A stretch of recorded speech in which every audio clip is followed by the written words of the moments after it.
ανακαλύψει έτσι όλα τα απαλά triggers εδώ, δηλαδή πινελάκια, αυτό εδώ που ήταν μπρελόκ, το έχω χρησιμοποιήσει ξανά, ήταν έτσι παλίτσα, δεν είναι αληθινή γούνα έτσι,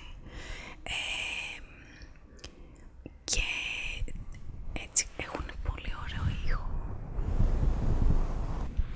είναι απαλά soft triggers. Πινελάκια εδώ, έχω ένα αγαπημένο μολύβι, το αστεράκι. Λοιπόν, και απλά θα είναι έτσι λίγο ένα story time με κάποια triggers ενδιάμεσα, όπου αυτό το story time σίγουρα σε πολλούς έχω σπάσει τα νεύρα, αυτό είναι το μόνο σίγουρο, το ξέρω δηλαδή. Θα σας πω την περιπέτειά μου, γιατί η περιπέτεια ήταν κατά κάποιο τρόπο που πέρασα όταν κατέβηκα στην Αθήνα να δω τη συναυλία των Βαρτρούνα τώρα πριν 2 εβδομάδες. Σκέφτηκα να το κάνω έτσι ένα story time, γιατί είναι κάτι το οποίο το πέρασα μόνη μου εντελώς. Πήγα μόνη μου στην Αθήνα, άφησα στον άντρα μου τα παιδιά, κράτησα τα παιδιά για να μπορέσω να φύγω. Ήταν να κατέβουμε όλοι μαζί, αλλά τελικά δεν γινόταν αυτό, και με τα σχολεία, τα παιδιά κτλ. Θα έπρεπε να χάσουν 2 μέρες, οπότε αποφασίσαμε να πάω μόνη μου. Ούτως ή άλλως ο άντρας μου δεν θα ερχόταν στη συναυλία. Δεν είναι έτσι η μουσική που ακούει τόσο πολύ, τέλος πάντων, τουλάχιστον τόσο πολύ ώστε να πάει στη συναυλία. Και να μην ξεχνάμε ότι επειδή εμείς μένουμε εκτός Αθηνών,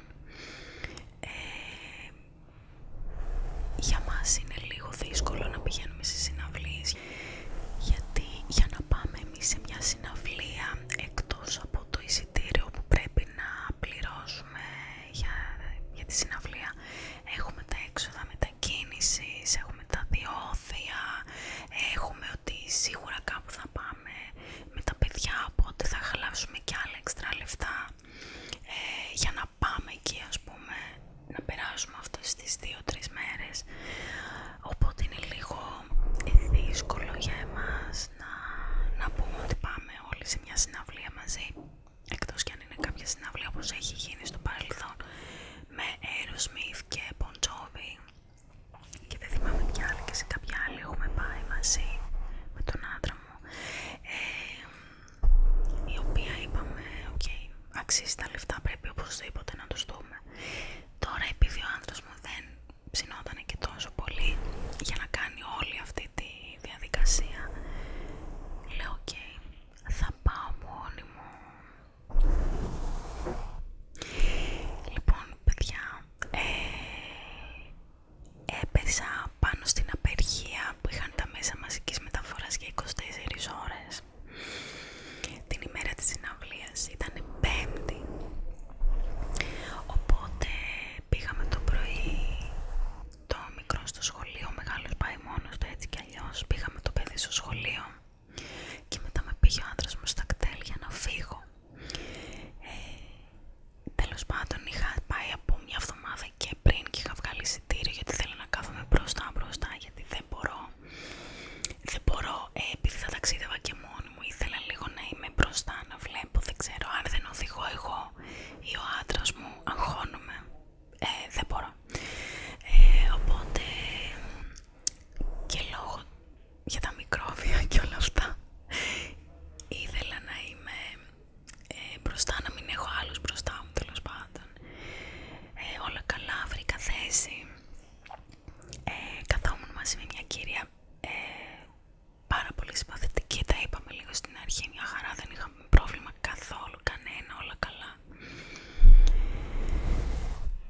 Ξέραμε ότι το μετρό και όλα θα λειτουργούσαν μέχρι τις 1:30 το μεσημέρι, οπότε εγώ ταξίδευα 9 η ώρα το πρωί, θα έφτανα στην Αθήνα αρκετά πιο νωρίς από τις 1, οπότε θα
μαζέψω λίγο τα ρούχα και να τα βάλω μέσα εκεί. Τέλος πάντων, φτάνουμε στην Αθήνα, παίρνω, ήθελα να πάρω τηλέφωνο ταξί, λέω θα γίνεται χαμός με τα ταξί, όλος ο κόσμος και ειδικά στα κτέλ όλοι θα φεύγανε με ταξί μετά, εκτός από αυτούς που θα πήγαιναν να τους πάρουν με αυτοκίνητο. Εγώ δεν υπήρχε αυτή η δυνατότητα, οπότε αυτό παιδιά πρώτη φορά το φοράω και νομίζω έχει πολύ ωραίο έτσι ήχο. Τέλος πάντων, κατεβαίνω, πηγαίνω, επικυρώνω το εισιτήριο για να βγάλω θέση για το Σάββατο, γιατί είχα βγάλει με επιστροφή, αλλά έπρεπε να πάω όταν θα κατέβαινα στην Αθήνα για να βγάλω θέση, οπότε πάω, φτιάχνω τη θέση μου, όλα καλά και λέω σε μια υπάλληλο, επειδή δεν ήξερα, λέω συγγνώμη, λέω που υπάρχουν, εντάξει, τέλος πάντων, μου λέει η γυναίκα από εκεί, βγαίνω έξω παιδιά, με το που βγαίνω όμως σκάει ένα ταξί και αφήνει έναν κύριο, ένας ξένος ήταν, τουρίστας, αφήνει αυτόν, δεν πρόλαβε ο άνθρωπος να βγει από την πόρτα, του λέω φίλε, του λέω είσαι ελεύθερος, μου λέει ναι, του λέω μπαίνω, μου λέει πες, λέω οκ, μπαίνω μέσα παιδιά, έπαθα, και εγώ δεν ξέρω τι, μπαίνω μέσα, ήταν νεαρός, έφτασα, έκανα το σταυρό μου ότι έφτασα στο σπίτι, ήτανε κομματάκι νεφρικός, στο τιμόνι, κατά τα άλλα ήταν πάρα πολύ ευγενικός, πολύ ομιλητικός, μια χαρά το παιδί, όλα καλά.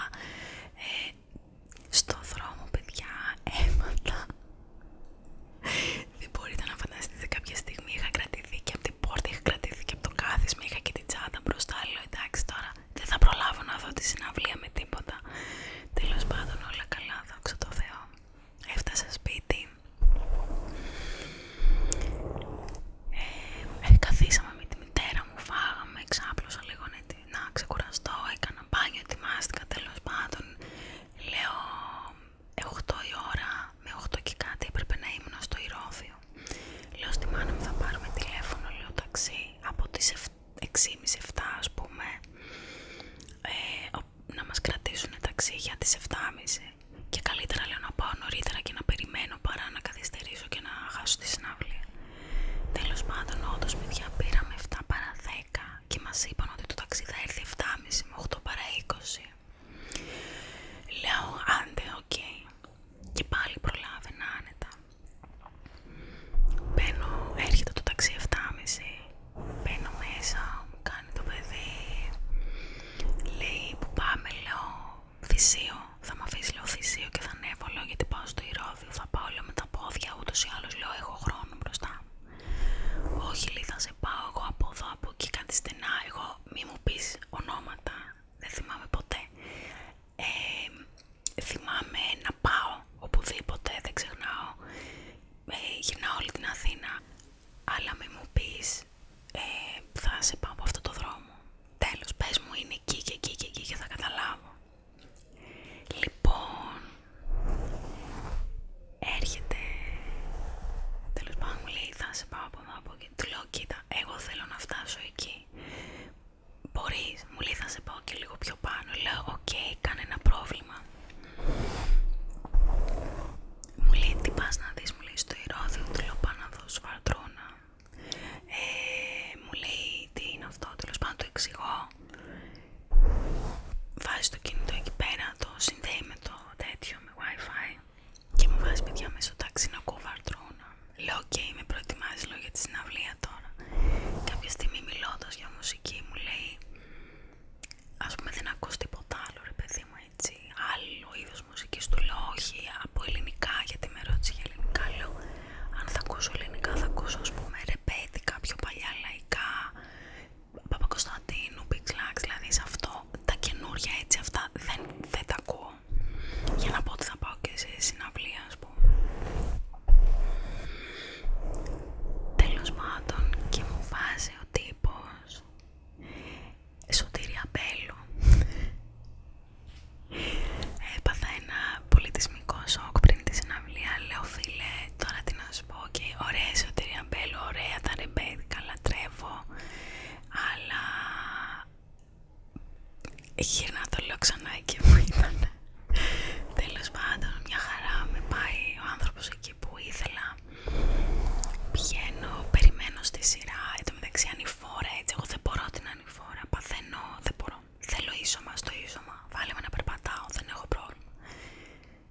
πεις για ανηφόρα, έστω και λίγο ανηφορικός να είναι ο δρόμος, δεν αντέχω καθόλου. Τέλος πάντων, μου λέει, μάλλον ρωτάω εκεί που μας τσέκαναν τα εισιτήρια, ρωτάω από πού πρέπει να πω για να πάω στο διάσωμα που ήταν εκεί να καθίσω. Μου λέει θα πας στο τέρμα και θα στρίψεις. Τέλος πάντων πηγαίνω, περιμένω στην ουρά, προχωράμε, φτάνω εκεί, μου σκανάρει το εισιτήριο, μου το χτυπάει, μου λέει α, δεν είστε εδώ, είστε δίπλα. Τέλος πάντων μου δίνει ένα καρτελάκι, μου λέει με αυτό το καρτελάκι, επειδή λέει σου χτύπησα το εισιτήριο, για να μην έχεις πρόβλημα θα πας δίπλα, θα δείξεις το καρτελάκι και θα πεις. Τέλος πάντων πάω και εκεί σκαλιά, παιδιά, έφτασα στη συναυλία και ήμουν ήδη κουρασμένη, ας πούμε. Τέλος πάντων πηγαίνω, κάθομαι στη θέση μου μόνη μου, πρώτη φορά πάω στη συναυλία μόνη μου, δεν έχει ξαναγίνει αυτό ποτέ. Κάθομαι, ξένοι από πίσω μου, ξένοι δίπλα μου, ξένοι μπροστά μου, ξένοι παντού. Δεν είχα έναν άνθρωπο και όχι τίποτα άλλο, ήταν και ζευγάρια, δεν μπορούσα να πιάσω την κουβέντα, να μιλήσω, να πω, ας πούμε, δεν ήθελα να γίνει κάποια παρεξήγηση και τα λοιπά. Καθόμουν εκεί, μπήκα μέσα μία ώρα πριν, δηλαδή η συναυλία ξεκινούσε 9, εγώ μπήκα μέσα 8 και 10 περίπου, αλλά δεν πειράζει. Εν τω μεταξύ μπαίνοντας, ήταν οι άνθρωποι εκεί που σε βοηθούν να βρεις τη θέση που είναι να καθίσεις. Πάω κι εγώ, λέω, μου κοιτάει το εισιτήριο το παιδί, μου λέει περάστε από εδώ, θα ανεβείτε, θα κάτσετε. Λέω συγγνώμη, η τουαλέτα, λέω, πού είναι? Μου λέει η τουαλέτα, μου λέει θα πρέπει να κατέβετε κάτω και να πάτε απέναντι και μετά να κατέβετε, να ανέβετε κάτι σκαλιά, δεν θυμάμαι. Λέω, μου λέει έχετε χρόνο να πάτε τώρα? Λέω τώρα δεν θέλω, αλλά στην ενδιάμεσα, λέω, στη συναυλία αν κάτι. Μου λέει πάλι μπορείτε να πάτε, απλά δεν μπορείτε να κατέβετε από κάτω, να περάσετε από τη σκηνή μπροστά, θα πρέπει να πάτε, λέει, απ' έξω, να βγείτε πάλι έξω, να κατέβω τα σκαλιά, να πάω όλο τον κύκλο, να πάω και μετά να ξαναγυρίσω. Λέω οκ, σε ευχαριστώ πολύ, αχρίαστο να είναι, απλά να ξέρω σε περίπτωση κάποιας ανάγκης, τέλος πάντων, να ξέρω κατά που θα πάω. Αυτά. Τέλος πάντων καθίσαμε, ξεκίνησε η συναυλία, κόσμος πάρα πολύς, πολλής κόσμος και μάλιστα ήταν και πολύ ξένοι. Τους άκου δηλαδή δίπλα μου καθόντουσαν, ήταν μια κοπέλα με το αγόρι της, άντρας της, δεν ξέρω τι ήτανε, ήτανε Ρώσοι, ήταν Γερμανούς, είδα παιδιά Αμερικάνους, ήρθανε από Αμερική για τη συναυλία, το λέω και θα το πιστεύω. Πάρα πολλοί κόσμος, οι Γερμανοί είχαν έρθει, Άγγλοι, Σουηδοί, από το Βέλγιο, πάρα πολλοί κόσμος, Ιταλοί πάρα πολλοί. Τέλος πάντων, ξεκίνησε η συναυλία, περιττό να σας πω ότι ένιωσα πρώτη φορά στη ζωή μου να είμαι σε συναυλία και να αισθανθώ αυτό που ανατριχιάζεις, αυτό που βγαίνει, ας πούμε, καλλιτέχνης και σου έρχεται να βάλεις τα κλάματα. Δεν το έχω πάθει ποτέ στη ζωή μου αυτό το πράγμα. Δεν το έχω ξανααισθανθεί και έχω δει πάρα πολλά συγκροτήματα και μεγάλα συγκροτήματα. Αυτό το πράγμα όταν βγήκανε στη σκηνή, ίσως έπαιζε ρόλο και το ότι ήμασταν στο Ηρώμφιο, οπότε όλο αυτό βοηθούσε στο όλο κλίμα και στα συναισθήματα που νιώθαμε. Ήτανε παιδιά απίστευτο, ήτανε συγκλονιστικό. Ξεκίνησαν κατευθείαν, χωρίς να μιλήσουν, να πούνε, ας πούμε, να μας χαιρετήσουν ή οτιδήποτε, ξεκίνησαν κατευθείαν. Παίξανε το μεγαλύτερο μέρος της συναυλίας, σχεδόν όλο έτσι, χωρίς να μιλήσουν καθόλου, ήταν έτσι σαν show και μπορώ να πω ότι ήταν πάρα πολύ ατμοσφαιρικό όλο αυτό, ήταν σαν να βλέπαμε μια παράσταση, να βλέπαμε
λέω συγγνώμη, αφού βλέπω αυτοκίνητα να περνάνε. Όχι, μου λέει, είναι κλειστά από ένα σημείο και μετά, και για να σε πάω λέει εκεί που θες θα σου έρθει ας πούμε 25€, δεν σε συμφέρει και τα λοιπά. Του λέω καλά, φυλάστο. Και φεύγω και πάω, κατεβαίνω Θησίο και ευτυχώς υπήρχε κόσμος, γιατί φανταστείτε ότι ήμασταν περίπου 4-5 χιλιάδες κόσμος μες στο Ηρώδη, οπότε όλοι όσοι βγήκαμε ήμασταν έξω στο δρόμο χυμένοι. Οπότε είχα κόσμο να κατέβω μαζί μέχρι το Θησίο, να μην είμαι μόνη μου. Τέλος πάντων φτάνω εκεί παιδιά, ταξί πουθενά, δηλαδή παίρνουσαν ταξί, αλλά ήταν ήδη κόσμος εκεί και περίμενε. Εγώ αγχωνόμουν λίγο γιατί ήμουνα και μόνη μου, και καμιά φορά εκείνη την ώρα όταν είναι αργά, ήταν η ώρα 11 και περιττό να σας πω, το περπάτημα που έχω ρίξει σε αυτή τη συναυλία δεν το έχω ρίξει, έχω να το ρίξω πολλά χρόνια ας πούμε, δεν το συζητώ. Ήμουνα και μόνη μου τέλος πάντων και λέω, παίρνω τηλέφωνο για ταξί, λέω θα περιμένω και στο τηλέφωνο και ό,τι έρθει πρώτο ας πούμε, είτε να μου σηκώσουν το τηλέφωνο είτε να βρω ταξί. Και παιδιά ήταν μια παρέα πριν από μένα, παίρνουν ένα ταξί και από πίσω ήταν ένα ταξί που είχε σβηστό το φως ας πούμε. Λέω εντάξει δεν πρόκειται, και με βλέπει και μου παίζει τα φώτα και κάνω έτσι ας πούμε να σταματήσει, έρχεται μπροστά και πια βλέπω ήταν μια κοπελίτσα οδηγός. Λέω ευτυχώς Θεέ μου που τουλάχιστον ας πούμε θα είναι μια γυναίκα, και τέτοια ώρα ήμουνα και μόνη μου. Πήγαμε σπίτι, όλα καλά, μια χαρά. Έπαιζα, έκανα ένα μπάνιο, ξεκουράστηκα και την άλλη μέρα παιδιά ξύπνησα τη ώρα 8:30-9 παρά να ετοιμαστώ, γιατί 11 η ώρα θα έπρεπε να είμαι σε αυτό το δισκοπωλείο. Παιδιά, παίρνω το μετρό, πηγαίνω. Περιττό να σας πω ότι φτάνω εκεί και βλέπω μία ουρά πολύ μεγάλη.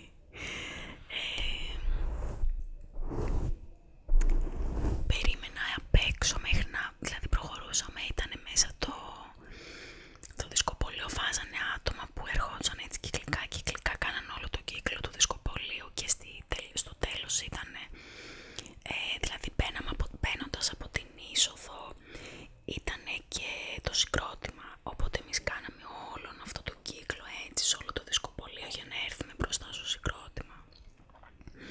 Και σε κάποιο σημείο στο βάθος ήταν και το merch που μπορούσαμε να αγοράσουμε διάφορα πράγματα. Εγώ πήρα και το CD αυτό και πήρα και μια τσάντα, τα είχαν βάσει και σε story και σε post στο Instagram. Πήρα και μια τσάντα.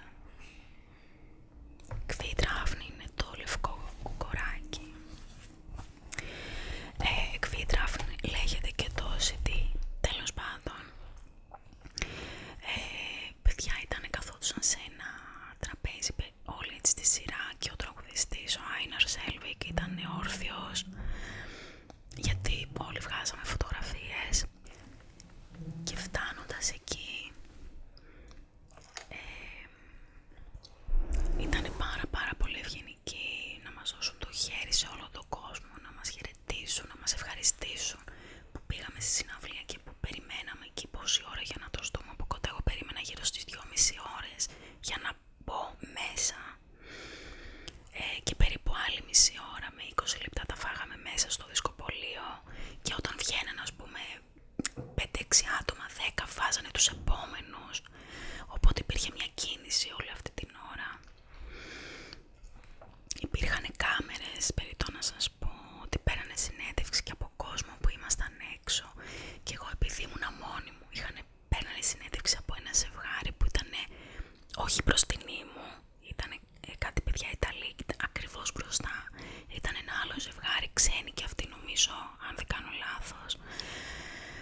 να ξανάρθουν, θα ξαναπάω, σίγουρα δεν υπάρχει περίπτωση. Αυτά, άλλα παιδιά, το περπάτημα που έριξα ήταν αδιανόητο. Γύρισα πίσω και 2-3 μέρες ήμουν πιασμένη εντελώς.